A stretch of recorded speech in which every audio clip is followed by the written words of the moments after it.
Hello दोस्तों, स्वागत है आपका योगस क्लासेज में। कल हमने बात की थी डीकम्पोजिशन रिएक्शन, उसकी डेफिनेशन कैसे होती है, क्यों होती है, किस प्रकार की रिएक्शन होती है डीकम्पोजिशन में, विद एग्जांपल उसकी हम कल बात कर चुके थे। आज हम बात करेंगे वियोजन अभिक्रिया के प्रकार, टाइप्स ऑफ डीकम्पोजिशन रिएक्शन। ठीक है, जिस फॉर्म में ये एनर्जी लेता है, एंडोथर्मिक होती है तो एंडोथर्मिक होगी तो एनर्जी लेगा, जिसके कारण ये डीकम्पोजिशन होगा। तो जिस फॉर्म में ये एनर्जी लेता है उस फॉर्म के बेस पर तीन टाइप की डीकम्पोजिशन रिएक्शन होती है। उसमें वियोजन यानी कि थर्मल डीकम्पोजिशन, इसे तापीय वियोजन भी कहते हैं। दूसरा है प्रकाशीय वियोजन यानी कि फोटोलाइटिक डीकम्पोजिशन। तीसरा है आपके वैद्युत वियोजन यानी कि इलेक्ट्रोलाइटिक डीकम्पोजिशन। नाम से ही पता चल रहा है कि किस रूप में ये एनर्जी ले रहा है। ठीक है, किससे पता चल रहा है? नाम से। थर्मल है, इसका मतलब इसको हीट दे जा रही है, गर्म किया जा रहा है, तो उष्मा के द्वारा या हीट के द्वारा। ये सनलाइट के द्वारा होने वाला वियोजन है, डीकम्पोजिशन है, और ये इलेक्ट्रिक करंट के कारण होने वाला डीकम्पोजिशन है। डेफिनेशन देके तो उष्मा के द्वारा या फिर बाय हीटिंग, ठीक है, गर्म करने पर जो होने वाला वियोजन है उसे उष्मीय वियोजन कहते हैं। A decomposition in reaction carried out by heating is called thermal decomposition. Heat कर रहे हैं, उसको गर्म कर रहे हैं, गर्म करते ही उसका डीकम्पोजिशन हो जाएगा। कल ये तीनों एग्जाम्पल हम देख चुके थे। कैल्शियम कार्बोनेट को जब हम हीट देते हैं तो वो कैल्शियम ऑक्साइड और कार्बन डाइऑक्साइड में टूट जाता है। लेड नाइट्रेट को जब हम हीट देंगे तो वो लेड ऑक्साइड, नाइट्रोजन डाइऑक्साइड और ऑक्सीजन में टूट जाएगा। यहाँ पर ये जो NO2 है ये ब्राउन कलर की गैस होती है, ये भी गैस फॉर्म में ही निकलेगा।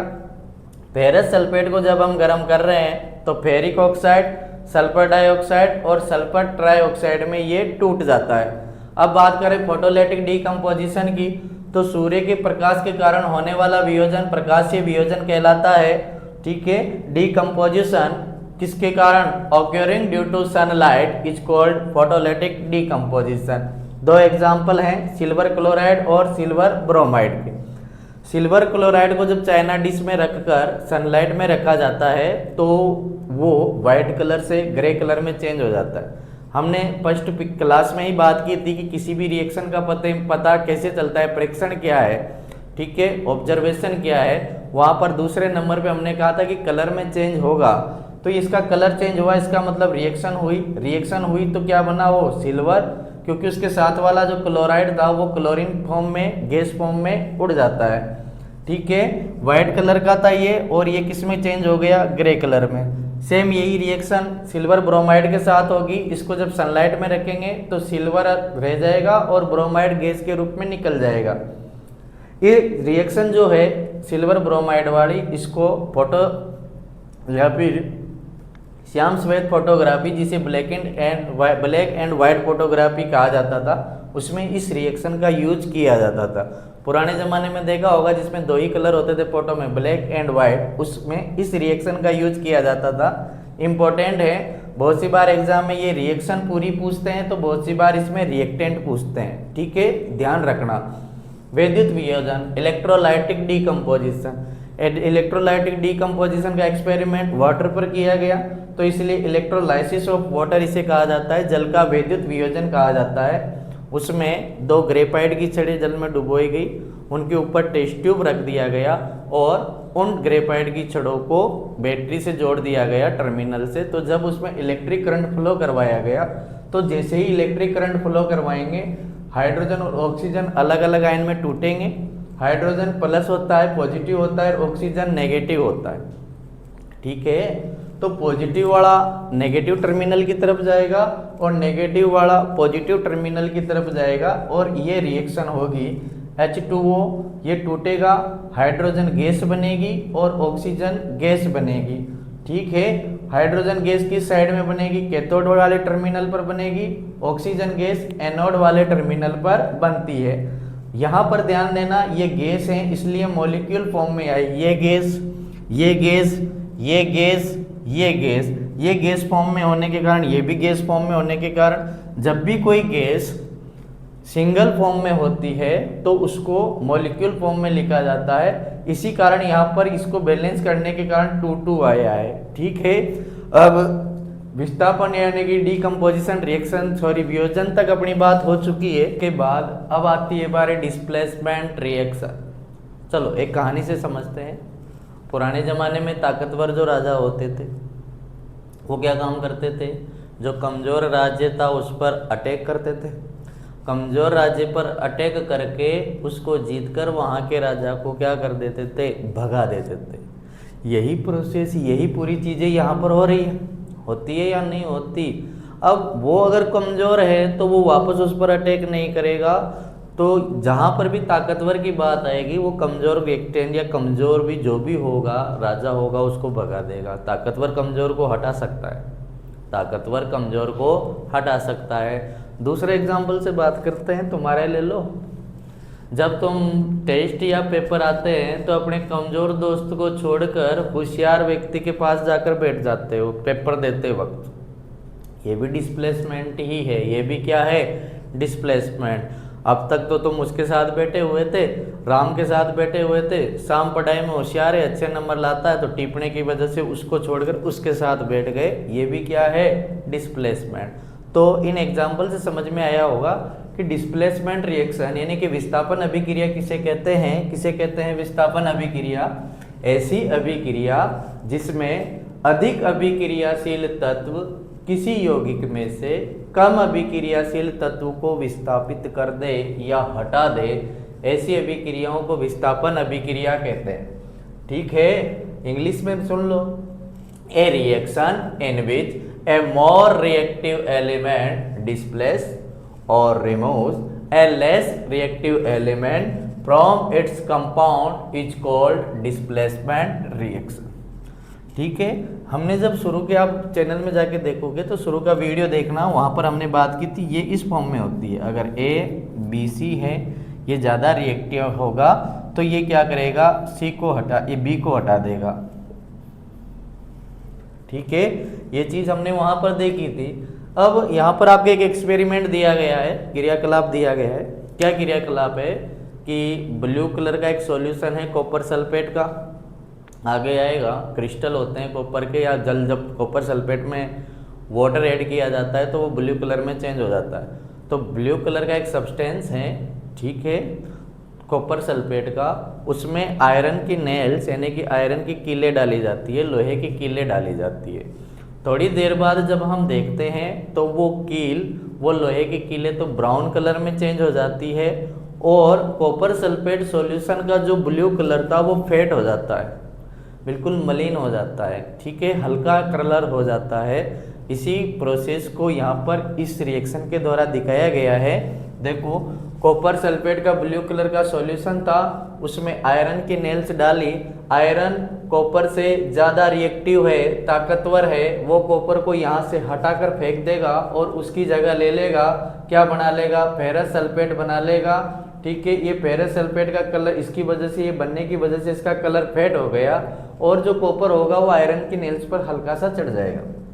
सेम यही रिएक्शन जिंक दर्शाता है, जिंक दिखाता है, जिंक पर दिखाता है कॉपर सल्फेट के साथ। कॉपर सल्फेट के सॉल्यूशन में वापस जिंक डालेंगे तो जिंक सल्फेट बनेगा और कॉपर विस्थापित हो जाएगा। कॉपर क्लोराइड के सॉल्यूशन में जब लेड डालेंगे तो लेड कॉपर को रिमूव कर देगा और उसकी जगह लेकर क्या बना लेगा, लेड क्लोराइड बना लेगा। तो इन तीनों चीज़ों से हमें एक चीज़ तो पता चल गई कि जो भी आयरन, जिंक और लेड कॉपर से ज़्यादा क्रियाशील थे, कॉपर से ज़्यादा रिएक्टिव थे, इसी वजह से उन्होंने कॉपर को वहाँ से हटाया और उसकी गद्दी पर जाकर बैठ गए। ठीक है, राजा महाराजा ये करते हैं ना, कमजोर राजा को हटा देते थे और उसके सिंहासन पर जाकर बैठ जाते थे। इस रिएक्शन को हम डिस्प्लेसमेंट रिएक्शन कहते हैं।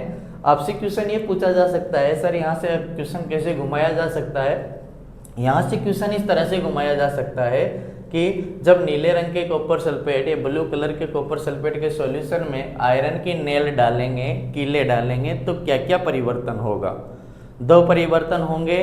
जो आयरन की नेल हैं उन पर कॉपर की लेयर चढ़ जाएगी और जो आपके कॉपर सल्फेट जो ब्लू कलर का सॉल्यूशन था वो फेड हो जाएगा।